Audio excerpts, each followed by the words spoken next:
नमस्कार मित्रांनो, ठरलं तर मग या सिरीजमध्ये काय घडले आपण ते बघणार आहोत. तन्वी खूप घाबरली असते कारण अर्जुनने तिच्यावर खुनाचा आळ केलेला असतो. दामिनी आणि साक्षी मात्र खूप खुश असतात. ती सादर करण्यात तोच सगळं अर्जुन पोपटासारखा बोलत असतो. अर्जुन पुढे बोलू लागतो की दोघींच्याही स्टेटमेंटमध्ये खूप तफावत आहे. सर्व कोर्टाचं कामकाज लाईव्ह स्ट्रीमिंगद्वारे दाखवण्यात येत असतं. दोघींच्याही स्टेटमेंटमध्ये विलासचा उल्लेख कुठेच नाही असं तो बोलतो. हे म्हणणं सर्वांनाच पटलेलं असतं. सर्वजण एकमेकाशी कुजबुज करू लागतात. प्रिया ओरडते की मी फोन केलेला नाही, मला काय मिळणार होतं त्याच्यावरून, त्याच्यावेळेस तो पैसा असं बोलतो. त्यापूर्वी देखील कुसुमताईंचा किंवा देवघरातले तुम्ही पैसे चोरलेले आहेतच हे ऐकल्यानंतर ती मान खाली घालते.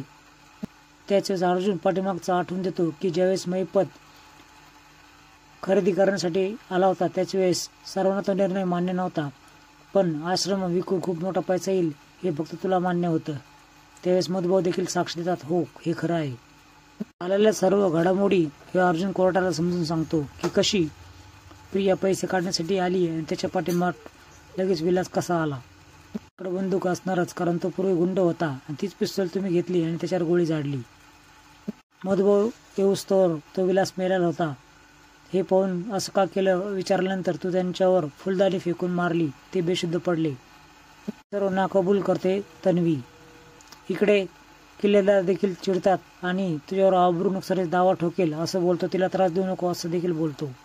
एखाद्या निरपराधाला शिक्षा झाली तर त्याला जबाबदार कोण असेल असं अर्जुन बोलतो.